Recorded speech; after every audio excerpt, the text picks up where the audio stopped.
අයිබෝන් නැවතනටම මාතලා කලාවේ YouTube channel එකට සාදරයෙන් පිළිගන්නවා. ඔන්න ඉතින් 2026 අලුත් වීඩියෝ එකත් එක්ක තමයි ඔයා මේක තුලලා ඉන්නේ. එහෙනම් ඔයාලා හැමදෙනාටම සුබම සුබ අලුත් අවුරුද්දක් වේවා කියලා මම ප්‍රාර්ථනා කරනවා. එහෙනම් වෙනදා වගේම මහතරා channel එකට අලුතෙන් ආව කෙනෙක් නම් channel එක හොඳයි කියලා හිතනවා නම් අනිවාර්යයෙන්ම subscribe කරලා මේ වීඩියෝ හොඳයි කියලා හිතනවා නම් ඔයාලගේ යාළුවන්ටත් බලන්න වීඩියෝ share කරන ගමන්ම අපි යමු අද වීඩියෝ එකට.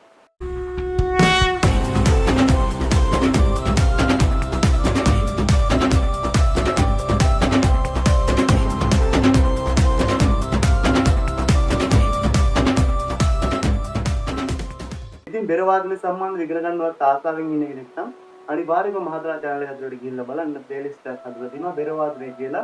ඒ playlist එක මුලින් ඉඳලා බලන්න આવොත් ඔයාලට බෙර වාදනය සම්බන්ධව යම් කිසි දැනුමක් ලබා ගන්න පුළුවන් වෙයි කියලා මම විශ්වාස කරනවා. ඉතින් කලින් වීඩියෝ එකේදී අපි බෙර සරඹයක් වාදනය කරා.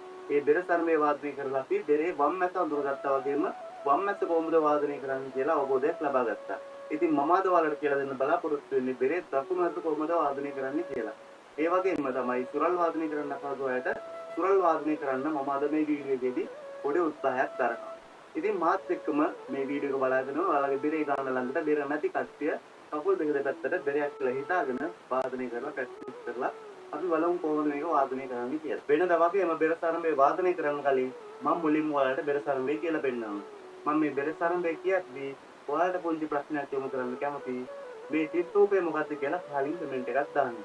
ඉතින් වෙනදා වගේ මම ඔයාලට මේ චිත්තෝපේ මොකක්ද කියලා වීඩියෝ එකේ සඳහන් කරන්නේ නැහැ.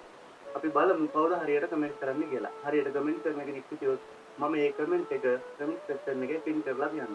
බෙර සරඹේ තමයි තට තක්කට තට තට තක්කට තට තක්කට තක්කට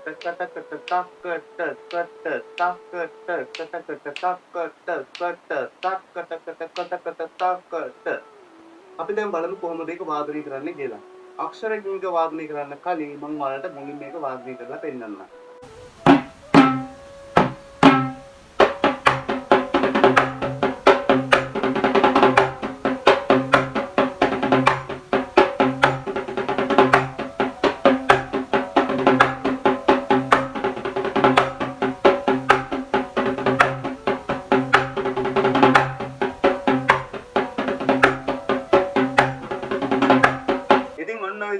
බෙර සරඹේ වාදනය කරන්නේ. මම හිතනවා මේ විදිහට ඔයාලා කමෙන්ට් කරලා මේ චිත්‍රූපේ මොකක්ද කියලා. දැන් අපි බලමු කොහොමද අක්ෂරයකින්ක වාදනය කරන්නේ කියලා. මුලින්ම අපිට තියෙන්නේ තට කියලා වාදනය කරන්න. තට තක්කට. තට කියලා වාදනය කරනකොට අපි බෙරේ දකුණු අතින් තමයි වාදනය කරන්නේ. දකුණු අත මෙන්න මේ විදිහට හදාගෙන මෙන්න මේ ඇඟිලි තුනෙන් ඉහළට ත අක්ෂරය. ඒ වගේම මෙන්න මේ තනි ඇඟිල්ලෙන් පහළට ත අක්ෂරය. මෙන්න මේ විදිහට චලනය වෙන්න ඕන.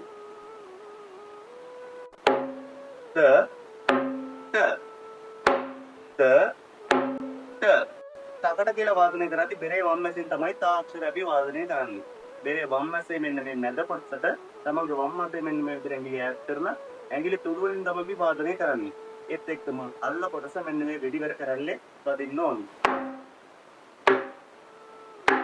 තා දැන් අපිට තියෙන්නේ කට කියලා වාදනය කරන්න. කට කියලා වාදනය කරන්නේ මම ඔයාලට කලින් කියලා දුන්නා වගේමයි බෙරේ දකුණු ඇතෙන් ඉහළට පහළට. අන්න ඔක තමයි තට තකට. දැන් ඔයාලා දන්නවා තට තකට කියලා වාදනය කරන්නේ කොහොමද කියලා. ඊළඟට තියෙන්නේ තට තට තකට. ඔයාලට දැන් මේ කියන දුන්න ටිකම තමයි ඒක පොඩ්ඩක් වෙනස් වෙලා තියෙන්නේ. තට තකට ආරෝධන තට ගැල්ලක් එකතු වෙලා තට තට තකට. තට තකට තට තට තකට. දැන් අපිට තියෙන්නේ තට තක්කටකට. තට කියලා අර කලින් දෙනම වාදනය කරනවා. තට තක්කක්ෂරය අපි වාදනය කරන්නේ බෙරේ වම් මැසින්. වම් මැසේ මෙන්න මැද කොටසට වම් අතේ මෙන්න විදිහට ඈඩ් කරලා ඇඟිලි තුඩු වලින් ඔන්න ඔය විදිහට පාරක් කරලා කරනවා. අපි තාක්ෂරය වාදනය කරේ අන්නේ ඒ විදිහම තමයි තක්කක්ෂරයත් වාදනය කරන්නේ. තක්කට ආයත අර විදිහටම කට තක්කට කට කට තක්කට කට කට තක්කට කට ඔන්න ඒ විදිහට තමයි ඒකට වාදනය කරන්නේ. තට තක්කට තට තට තක්කට තක්කට මේ බෙර සරඹේ වාදනය කරද්දී තක්කට කියන කොටස තක්කට කියන කොටසේ තක්ෂරේ වාදනය කරන්නේ බෙරේ වම් මැසින්. වම් මැසේ මෙන්න මැද කොටසට වම් අතේ මෙන්න මේ විදිහට ඇඟිලි ඈත් කරලා ඇඟිලි තුඩු වලින් ඔන්න ඔය විදිහට පාරක් එල්ල කරන්න ඕන. අපි හඳුන්වනවා ඒක තත් කියලා. තත් කට කට. අර කලින් විදිහටම තමයි. කඩ ටක් කට කට කට කට කට.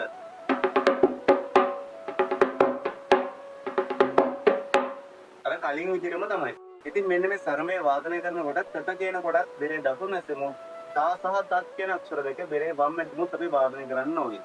තත් අක්ෂරය වෙනකොට අපි දොන් අක්ෂරය වාදනය කරොත් එහෙම එතකොට මේ සරමයේ අනන්‍යතාවය නැති වෙලා යනවා. දැන් අපි බලමු තත් සහ දොන් කියන අක්ෂර දෙකේ වෙනස මොකක්ද කියලා. තත් දොන් තත් දොන් තට කියද්දි තා අක්ෂරෙම වාදනය කරන්න ඕනේ. දොන් අක්ෂරය වාදනය කළොත් එතන ඇහෙන්නේ තට කුණ්ඩට කියලා. උන් ඔය වගේ වෙනස්කම් තියෙනවා. ඉතින් මම හිතනවා මේ වීඩියෝ එක බලලා ඔයාලා දැන් ඉගෙන ගන්න ඇති කියලා. වීඩියෝ එක හොඳයි කියලා හිතනවා. වීඩියෝ එකට ලයික් එකක් දාලා channel එක subscribe කරලා ඔයාලගේ යාළුවන්ටත් මේ වීඩියෝ එක share කරන්න කියලා කියන ගමන්ම අලුත් වීඩියෝ එකකින් හම්බ වෙනකල් මම හිතන්නම් ආයුෂ බොහෝ වෙයි.